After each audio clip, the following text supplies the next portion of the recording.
ओम शांति। 1 मार्च 1983 की अव्यक्तवाणी कंटिन्यू करते हैं। बाबा कहते हैं, एक बार बोला कि बहुत अच्छा है और फिर संबंध से दूर हो जाते हैं। तो फिर भूल जाते हैं बाबा को, जो वीआईपीज आते हैं। लेकिन बार बार बहुत अच्छा कहते रहे अनेकों के सामने, तो वो बोल भी उन्हें अच्छा बनने का उत्साह बढ़ाते हैं। और साथ साथ सूक्ष्म नियम भी है कि जितनों को अनेक बार बोल द्वारा परिचय मिलता है, अर्थात उनके नाम द्वारा, बोल द्वारा जितनों पर प्रभाव पड़ता है, उन आत्मा का शेयर उनको मिल जाता है। अर्थात उन्हों के खाते में पुण्य की पूंजी जमा हो जाती।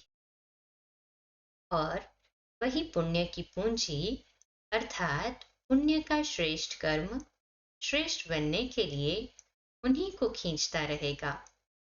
इसलिए जो अभी डायरेक्ट बाप की भूमि से कुछ न कुछ ले गए हैं, चाहे थोड़ा चाहे बहुत, लेकिन उन्हीं से दान कराओ, अर्थात सेवा कराओ। तो जैसे स्थूल धन का फल सकामी अल्पकाल का राज्य मिलता है, वैसे इस ज्ञान धन व अनुभव के धन दान करने से भी नए राज्य में आने का पत्र बना देगा।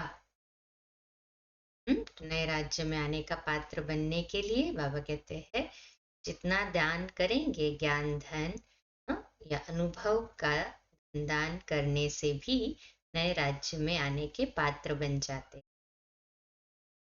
बहुत अच्छे प्रभावित हुए। अब उन प्रभावित हुई आत्माओं द्वारा सेवा कराए।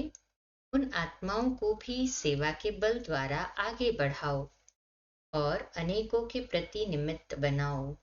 समझा क्या करना है? सर्विस वृद्धि को तो पा ही रही है और पाती रहेगी, लेकिन अब क्लास में स्टूडेंट्स की वैरायटी बनाओ। अभी तो विदेश वालों का मिलने का साकार रूप का इस वर्ष के लिए सीजन का पार्ट पूरा हो रहा है, लेकिन देश वालों का तो आवाहन हो रहा है। सुनाया ना, साकार वतन में तो समय का नियम बनाना पड़ता है और आकारी वतन में इस बंधन से मुक्त है। अच्छा, चारों ओर के उमंग उत्साह वाले सेवाधारी बच्चों को, सदा बाप के साथ साथ अनुभव करने वाले समीप आत्माएं बच्चों को, सदा एक ही याद में एक रस रहने वाली श्रेष्ठ आत्माओं को बाप दादा का याद प्यार और नमस्ते।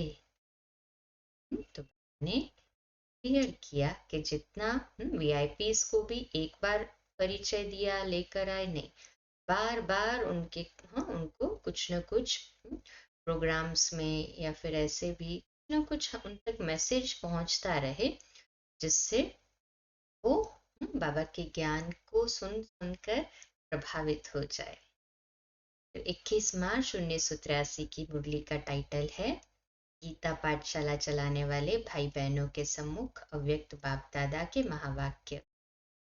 आज परम आत्मा अपने महान आत्माओं से मिलने आए हैं। बाप दादा सभी बच्चों को महान आत्माएं देखते हैं। दुनिया वाले जिन आत्माओं को महात्मा कहते, ऐसे महात्माएं भी आप महान आत्माओं के आगे क्या दिखाई देंगे? सबसे बड़े से बड़ी महानता जिससे महान बन रहे हो, वह जानते हो? जिन आत्माओं को, विशेष माताओं को हर बात में अयोग्य बना दिया है, ऐसी अयोग्य आत्माओं को योग्य अर्थात बाप के भी अधिकारी आत्माएं बना दिया। जिनको चरणों की ज्योति समझा है, बाप ने नैनों का नूर बना दिया। जैसे कहावत है, नूर नहीं तो जहान नहीं, ऐसे ही बाप दादा भी दुनिया को दिखा रहे हैं। भारत माता शक्ति अवतार नहीं तो भारत का उद्धार नहीं। ऐसे अयोग्य आत्माओं से योग्य आत्मा बनाया, महान आत्माएं बन गए ना। जिन्होंने भी बाप को जाना और जानकर अपना बनाया, वह महान है। पांडवों ने भी जाना है और अपना बनाया है, बस सिर्फ जाना है। अपना बनाने वाले हो ना? कहें हाँ जी बाबा। जानने की लिस्ट में तो सभी है, अपना बना लेना, इसमें नंबरवार बन जाते। अपना बनाना अर्थात अपना अधिकार अनुभव होना, और अधिकार अनुभव होना अर्थात सर्व प्रकार की अधीनता समाप्त हो। अधीनता अनेक प्रकार की है। एक है स्व की स्व प्रति अधीनता, दूसरी है सर्व के संबंध में आने की, चाहे ज्ञानी आत्माएं चाहे अज्ञानी आत्माएं, दोनों के संबंध संपर्क द्वारा अधीनता। तीसरी है प्रकृति और परिस्थितियों द्वारा प्राप्त हुई अधीनता। तीनों में से किसी भी अधीनता के वश है तो सिद्ध है सर्व अधिकारी नहीं है। कोई भी प्रकार की सूक्ष्म में भी अधीनता तो नहीं, ये चेक करें। अच्छा, इसी को कल कंटिन्यू करते हैं। ओम शांति।